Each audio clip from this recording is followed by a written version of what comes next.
नमस्कार, जनता टीवी देख रहे हैं आप। मैं आपके साथ दीक्षा शर्मा। बुलेटिन में बात करेंगे देवभूमि से जुड़ी खबरों की। दिवाली और उत्तराखंड स्थापना दिवस को लेकर मुख्यमंत्री पुष्कर सिंह धामी ने सचिवालय में अधिकारियों के साथ एक बैठक की, जहां सीएम ने आगामी दीपावली पर्व के साथ साथ राज्य स्थापना दिवस के सहित राज्य में स्वच्छता, सुरक्षा, स्वास्थ्य, यातायात की बेहतर व्यवस्थाएं सुनिश्चित करने के निर्देश जारी किए। उन्होंने कहा कि सर्वोच्च न्यायालय और उच्च न्यायालय में राज्य से जुड़े विभिन्न विषयों में ठोस पैरवी की जाए। साथ ही सीएम ने कहा कि उत्तराखंड युवा राज्य है। राज्य के समय विकास के लिए हम सबको नई कार्य संस्कृति के साथ आगे बढ़ना है।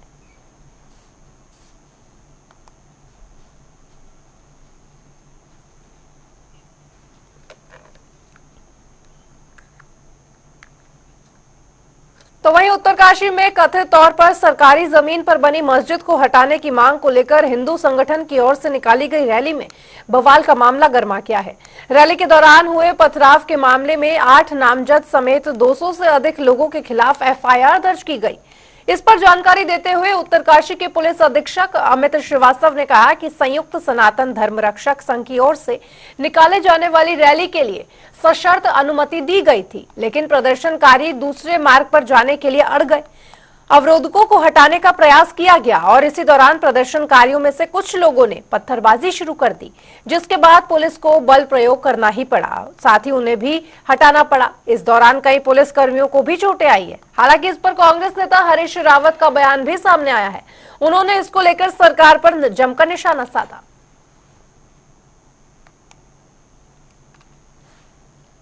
उत्तरकाशी में संयुक्त सनातन धर्म रक्षक संघ द्वारा एक रैली का आयोजन किया गया था। इस रैली में उनको सशर्त परमिशन प्रशासन द्वारा दी गई थी। उसमें इनका रूट डिसाइडेड था, समय भी डिसाइडेड था। तो वो उस रूट से न जा करके दूसरे रूट से जाने के लिए बैरियर पर काफ़ी देर तक हुज्जत करते रहे। उसमें पुलिस वालों ने उनको बहुत पेशेंटली उनको रोका। कुछ उसी प्रदर्शनकारियों में से कुछ लोगों ने पत्थरबाजी शुरू कर दी, जिसमें फिर हल्का बल प्रयोग करके उनको वहाँ से तितर-बितर करना पड़ा। इसमें हमारे कुछ पुलिसकर्मी जो घायल हुए हैं, कुल 8 पुलिसकर्मियों को चोटें आई हैं। इसमें इंस्पेक्टर आशुतोष सिंह और कांस्टेबल अनिल कुमार को गंभीर चोटें आई हैं। इसके अतिरिक्त कुछ प्रदर्शनकारियों को भी चोटें आई हैं, उनकी सूची अभी उपलब्ध नहीं है। को देखना है क्योंकि वहां उनके लोग सम्मिलित हैं इस सब घटना में और सरकार भी उन्हीं की है, तो सरकार भी वही है और सब करने वाले भी वही है, लाठीचार्ज करने वाले भी वही है। तब तो सब सरकारी सरकार है। बताएं, वो बताएं। पूरा देश देख रहा है, पूरा देश उत्तराखंड को देख रहा है। विपक्ष क्या कर रहा है? पूरा समाज उत्तराखंड को देख रहा है। विपक्ष क्या कर रहा है? जब सरकार जो है, सरकार हम तो लोगों से अपील कर रहे हैं, लोगों से कह रहे हैं इनको समझिए, इनके चरित्र को समझिए। ये अपील है हमारी। 26 को वहीं प्रदेश में राजकीय विश्वविद्यालय और महाविद्यालय छात्र संघ चुनाव को निरस्त कर दिया गया है, जिसके चलते छात्रों में भारी आक्रोश है और मसूरी एमपीजी कॉलेज के छात्रों ने कॉलेज के गेट पर जमकर प्रदर्शन किया। सरकार के खिलाफ जमकर नारेबाजी कर उच्च शिक्षा मंत्री डॉक्टर धन सिंह रावत के पुतले तक जलाए। प्रदर्शनकारी छात्र ने सरकार पर आरोप लगाते हुए कहा, चुनाव नहीं होने पर छात्रों से जुड़े मुद्दों की अनदेखी होगी। यही नहीं, उन्होंने चेतावनी देते हुए कहा कि 4 नवंबर तक छात्र संघ चुनाव करवाएं, नहीं तो अनिश्चितकालीन धरना प्रदर्शन जारी रहेगा।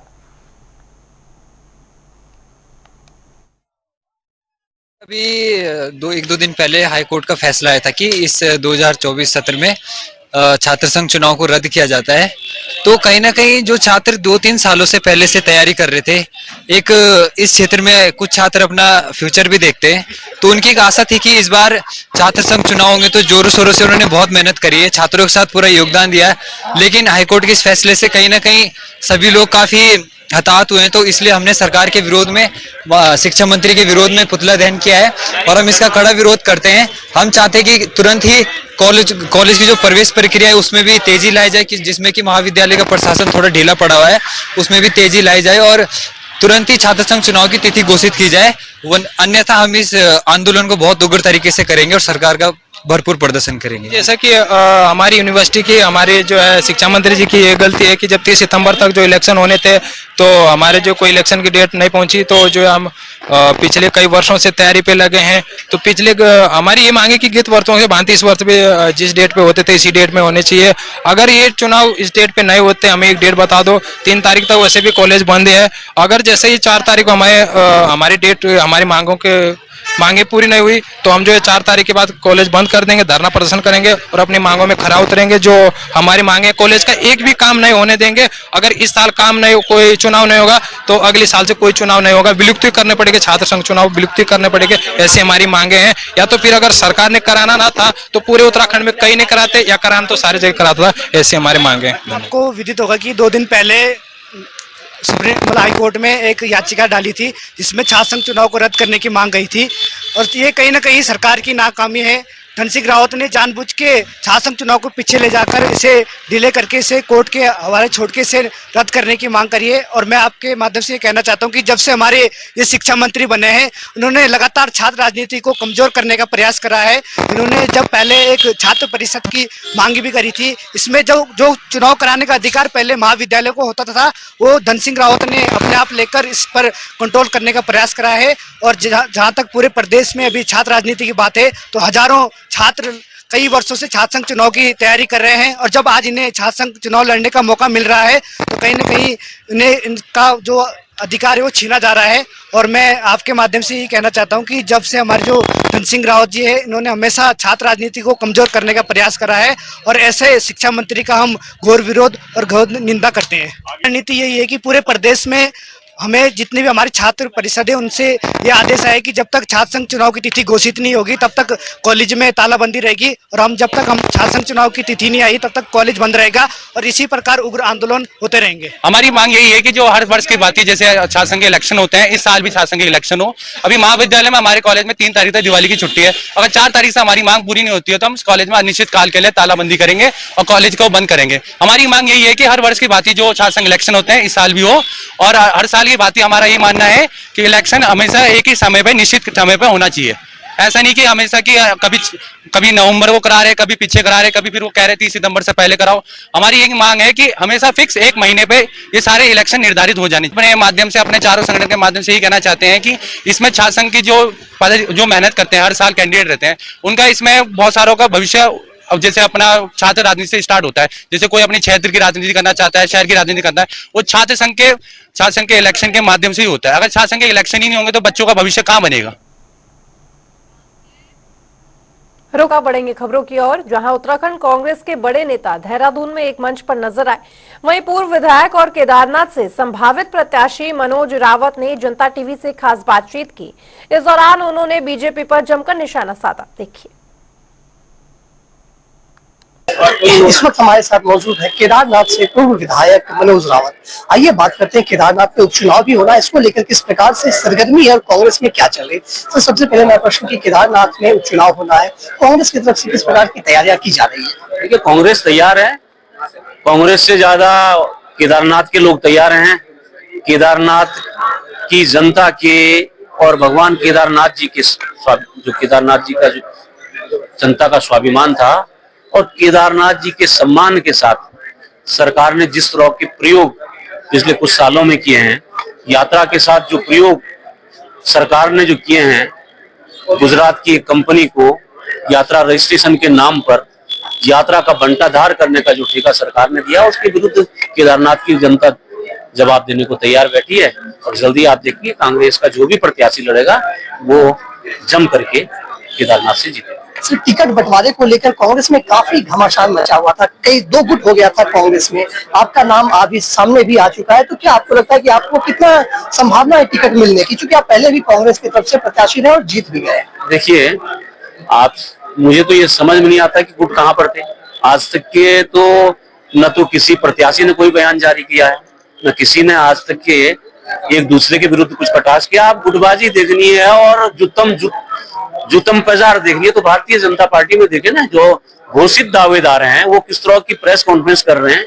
आप लोगों को उसका संज्ञान लेना चाहिए। हमारे यहाँ तो सभी लोग साथ बैठे हैं, आज तक के किसी भी दावेदार ने किसी के विरुद्ध कुछ नहीं कहा। सब लोग, जिसको भी पार्टी आदेश करेगी, आदरणीय करण मेहरा जी के नेतृत्व में वो दावेदार, वो प्रत्याशी पार्टी का जम करके चुनाव लड़ेगा। किसको संभावना टिकट मिलने की, और दिल्ली में क्या क्या हुआ था? देखिए, सारे दावेदार, कांग्रेस के सारे दावेदार एक से एक बढ़कर के हीरे हमारे पास हैं, जिनका सालों का राजनीतिक अनुभव और समाज के प्रति समर्पण है।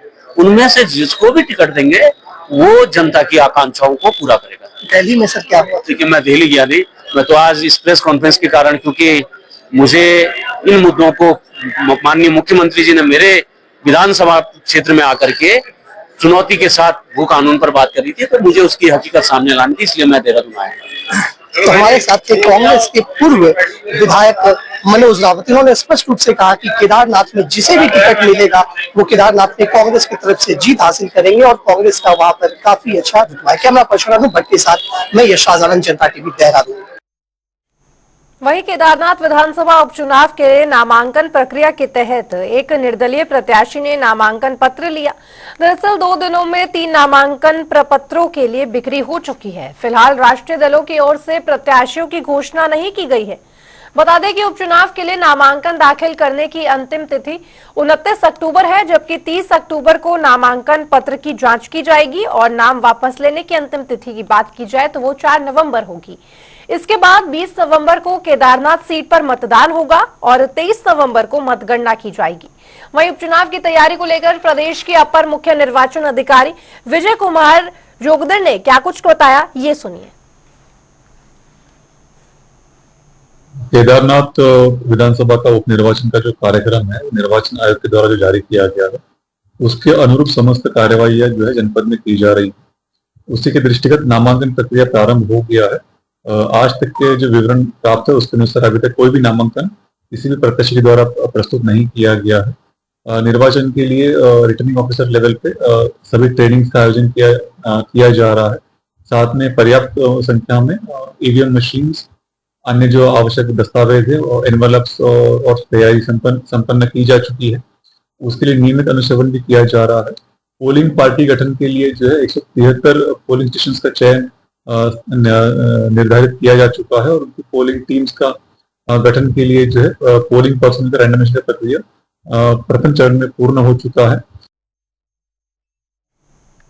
बात करें क्षत्रिय पार्टी की तो उत्तराखंड क्रांति दल ने देहरादून में सशक्त भू कानून लागू करवाने के लिए तांडव रैली निकाली, जिसमें हजारों की संख्या में यूकेडी के कार्यकर्ताओं ने भाग लिया। वहीं यूकेडी की तांडव रैली पर तंज कसते हुए उत्तराखंड कांग्रेस की मुख्य प्रवक्ता गरिमा महाराज दसौनी ने कहा कि ये कैसी तांडव रैली है जिसमें यूकेडी के कार्यकर्ता ढोल नगाड़ों पर नाचते नजर आए। ये कोई भू कानून की मांग नहीं कर रहे, सिर्फ अपनी राजनीतिक रोटी सेकने का काम कर रहे हैं। वहीं कांग्रेस की मुख्य प्रवक्ता के बयान पर पलटवार करते हुए यूकेडी के केंद्रीय युवा मोर्चा के अध्यक्ष ने कहा कि उत्तराखंड कांग्रेस की मुख्य प्रवक्ता ने यूकेडी के तांडव रैली पर जो सवाल खड़े किए गए हैं उससे ये साफ हो जाता है कि उत्तराखंड में कांग्रेस भू कानून के कितने पक्ष में है। राज्य में दोनों राष्ट्रीय पार्टियां भू कानून के पक्ष में नहीं है। इसे सिर्फ राजनीतिक रोटियां सेकने के रूप में देखती हूँ। ये कोई तांडव रैली वगैरह नहीं, उसमें डांस कर रहे हैं, ये कोई तांडव होता है? आपके अंदर अगर आक्रोश है कि हमारे प्रदेश में भू कानून नहीं है, हमारे प्रदेश में मूल निवास नहीं है, तो आप इस तरह से डांस करते हैं सड़कों पर। मैंने देखा अभी तांडव रैली के कुछ विजुअल्स मेरे पास आए, उसमें सारे यूकेडी के लोग ढोल नगाड़ों में डांस कर रहे हैं। डांस करने का मतलब है कि आप बहुत हर्षोस उल्लासित हैं, आप बहुत मौज मस्ती में हैं, आपका जीवन बिल्कुल प्रसन्नता से और खुशियों से भरा हुआ है, आपको कोई शिकायत नहीं है। तांडव रैली का मतलब होता है आक्रोश दिखाना, गुस्सा दिखाना। कहाँ है गुस्सा? तो कहीं ना कहीं उत्तराखंड क्रांति दल भू कानून और मूल निवास पर विशुद्ध रूप से रोटियां सेक रहा है। उत्तराखंड क्रांति दल द्वारा 24 अक्टूबर को जो रैली की गई, जिसका हमने तांडव नाम दिया, आपने देखा होगा कि कांग्रेस की जो मुख्य प्रवक्ता हैं गरिमा महाराज दसौनी जी, उनके द्वारा एक बयान जारी किया गया। उन्होंने कहा कि अपने बयान में उन्होंने बताया कि क्या तांडव और क्या ढोल दमाऊं, इस प्रकार की बात करके उन्होंने कहीं ना कहीं ये बात जाहिर करी है कि वे मूल निवास और भू कानून के प्रति उनकी पार्टी का जो स्टैंड है वो क्या है। आपने देखा होगा कि कांग्रेस के जो नेता हैं, जो रैलियां हो रही हैं, एक तरफ तो भारी मात्रा में वहां पर जा रहे हैं और अपने बातों को रख रहे हैं, लेकिन दूसरी तरफ जब बात पार्टी को स्टैंड लेने की बात आती है या विधानसभा में उस पर बात करने की बारी आती है, तो जो इनके विधायक हैं वे कहीं ना कहीं मौन व्रत ले लेते हैं। तो हमारा मानना है कि इस प्रकार से राज्य को छलने का कार्य कांग्रेस को बंद करना होगा।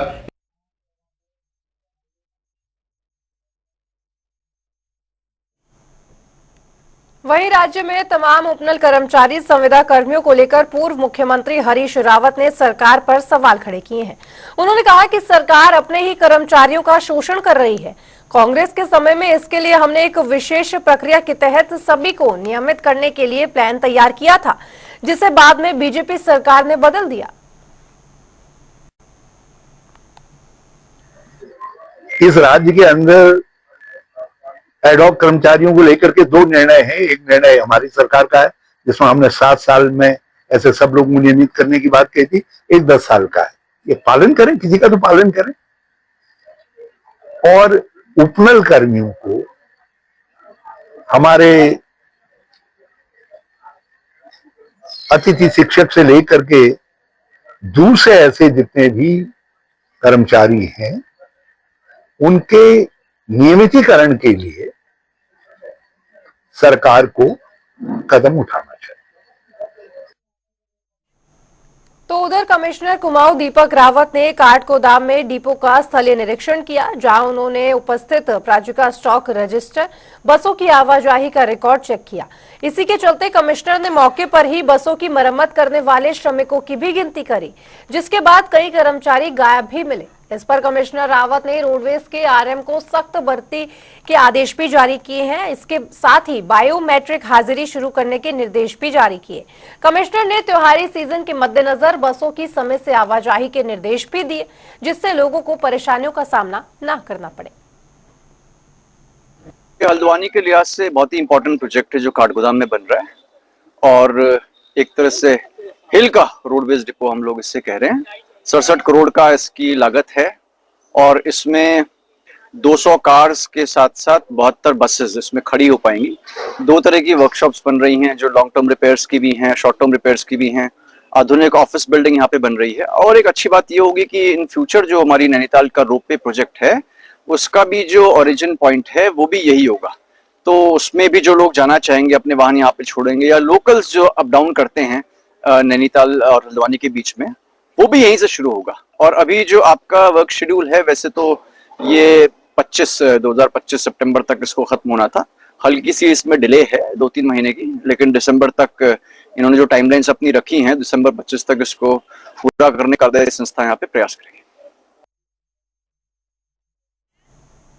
बात करें उत्तरकाशी में मस्जिद विवाद की, तो शंकराचार्य स्वामी अव्यमुक्तेश्वरानंद ने इसको लेकर एक बयान दिया है। उन्होंने कहा कि अगर मस्जिद सही है और वैध है तो सरकार को जनता के सामने स्थिति साफ करनी चाहिए, लेकिन अगर मस्जिद अवैध है तो उस पर बुलडोजर जरूर चलाना चाहिए। भाई ये मुसलमानों में सुन्नत है, धर्म है कि जब कोई खाने की चीज किसी के लिए आगे बढ़ाते हैं तो थूक करके वो बढ़ाते हैं। वो मानते हैं कि इससे प्यार बढ़ता है, और ये भी मानते हैं कि जैसे दूसरे धर्म का व्यक्ति खाएगा तो उसकी पवित्रता खंडित होगी तो वो हमारे में आ जाएगा, तो इसलिए वो करते ही हैं। तो ये तो हमको तय करना है ना कि हम किसके हाथ का खाएं, किसके हाथ। इसीलिए हम लोग पहले विचार करते थे, अब वो विचार बंद हो गया, तो अब ये सब तो भोगना ही पड़ेगा। डेमोग्राफी तो हो ही रही है, जहाँ जिसकी डेमोग्राफी है वहाँ पर वो राजा बन गए। सरकार का राज अब कहाँ देश में दिखाई देता। डेमोग्राफी कितनी भी बदल जाए, अगर सरकारें दृढ़ हो तो न्याय कानून का शासन हो, कानून का शासन हो तो डेमोग्राफी क्या कर लेगी। लेकिन सरकारें कमजोर पड़ गई हैं, इसीलिए डेमोग्राफी प्रभावी हो गई है। फिलहाल वक्त एक ब्रेक का, लेकिन ब्रेक के उस पार भी खबरों का सिलसिला जनता टीवी पर लगातार जारी है। नमस्कार।